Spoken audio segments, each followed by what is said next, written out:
Hi friends, ஒரு வழியாக இன்றைக்கி ஸ்கூல் தொடங்கியாச்சு. இப்போ நினைக்கும் போதே பயங்கர சந்தோஷமும் ஒரு ஆசுவாசமும் வருது. கேட்டல முதல்ல ஒரு சின்ன பயம் இருந்து, என்ன தெரியுமா, லீவில் நல்லா தூங்கி தூங்கி பிந்தி எலும்பி பழகிட்டா காலையில் எப்படி எலும்புறதுங்கிறதான் பெரிய கொஸ்டின் மார்க்கில் தொடங்கிச்சு. ஆனால் இவங்க 5 மணிக்கு அலாரம் வச்சு அவங்க முதல்ல எலும்பி எங்கள் எல்லாரையும் போட்டு எழுப்பி எழுப்பி எழுப்பி நாங்கள் ஒரு 6:30 போல் எழும்பிட்டோம். அதனால் நான் எழும்பினோன்னு படப்படான்னு போயிட்டு அடுக்கலையில் உள்ள வேலை செய்கிறதுக்குன்னு போயிட்டு பிள்ளைகள் இருந்தாலும் அவங்க பாட்டு ஸ்கூலுக்கு பெறப்படுறதுக்குன்னு உள்ள வேலையை பார்த்தாங்க. பார்த்துருங்க.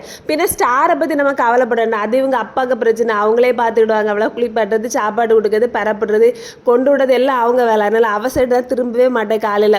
அல்லாட்டி அது ஒரு பெரிய டென்ஷன் பற்றிலாம். பிள்ளைகள் 2 பேரும் மற்ற 2 பேரும் அவைப்பட்டு பரப்பிடுவாங்க. தலை கட்டி விடுறது மட்டும்தான் என் வேலை. ஏன்னா இவங்க இன்னும் ரெட்டச்சட்டை கட்டி படிக்கலை.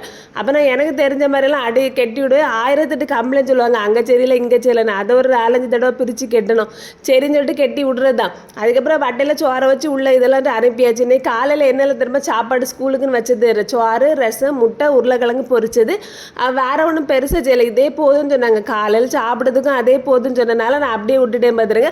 பரவாயில்ல, அவங்க அப்பா மாட்டையும் பாட்டியை மாட்டையும் ஃபோன் பண்ணி ஸ்கூலுக்கு போயிட்டு வர முதல்ல ஸ்கூலில் ஆசீர்வாதம் வாங்குறோம்ல, வாங்கிட்டு நல்லபடியாக கிளம்புனாங்க.